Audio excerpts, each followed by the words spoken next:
When my son was in preschool, he was already fascinated by numbers and history.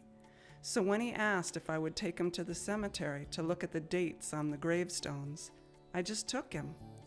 I loved that he knew what he needed, that he asked for it, and that I could help him learn. This past year, my daughter has been so patiently expressing what she needs.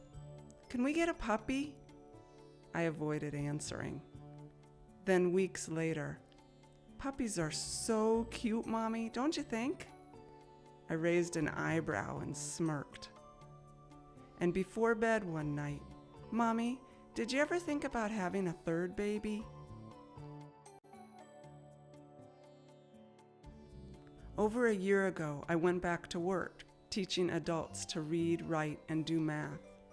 I needed the money and the benefits, and I wanted to find my way back to the person I'd been before I had kids. It was a hard beginning, this job an hour and a world away from home, but it was doable.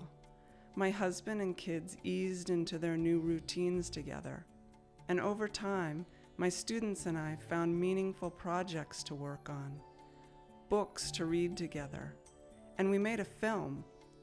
I found I still loved helping people think in new ways and explore how to change their lives and communities.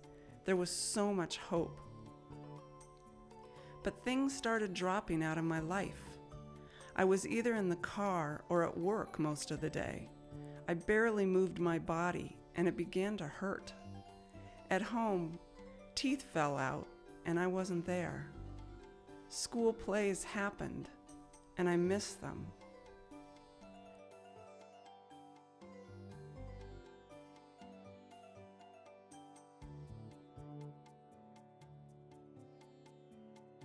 One night in bed, my daughter quietly read a book about dogs and wrote down in her journal 13 facts about Aussies. It was so clear what she needed, and it was clear what I needed too. All year, my students and I had been talking about having the courage to change and to create workable lives that mattered. Once I cut back on my teaching hours, I began writing about class. I registered for this workshop on digital storytelling, and I started mapping out plans for my consulting practice. Then I contacted the animal shelter and signed us up to foster 3 newborn kittens.